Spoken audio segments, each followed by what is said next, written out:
સ્ટેજની તરફ બંને સંતોના હાથના ટેકે ડગ માંડવાનું શરૂ કરે છે. તીવ્ર ગતિથી ચાલનાર સ્વામીશ્રી આજે 10-12 ડગલા પણ સંતોના સથવારે ચાલી રહ્યા હતા. ચાલતા ચાલતા કહે, મારા ચપ્પલ ક્યાં કાઢું? માંડ માંડ ડગ મંડાઈ રહ્યા હતા. થોડા ઊભા રહીને વચ્ચે વિસામો લીધો.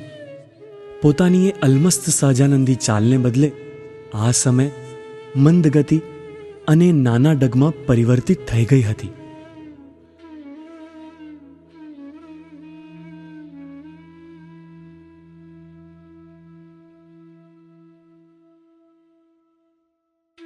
ત્યારે સ્વામીજી ઉપર જોઈને તેમને દર્દ છુપાવવાની અનેરી રીત સાથે સ્મિત કરીને પૂછે છે કે હજુ ઉપર જવાનું છે?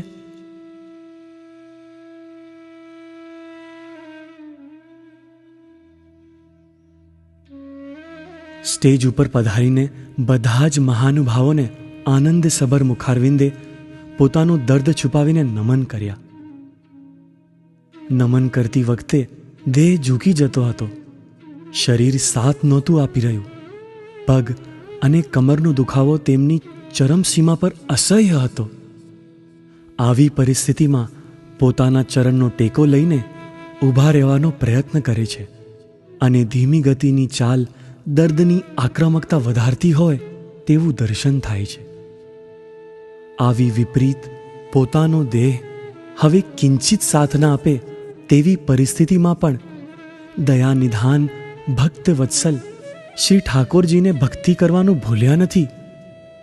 એક હાથનો સંપૂર્ણ ટેકો સાથેના સંત પર આપીને કંપન હસ્તે સ્વામીજી શ્રી ઠાકોરજીને નમન કરી પોતાના આસને બિરાજમાન થાય છે.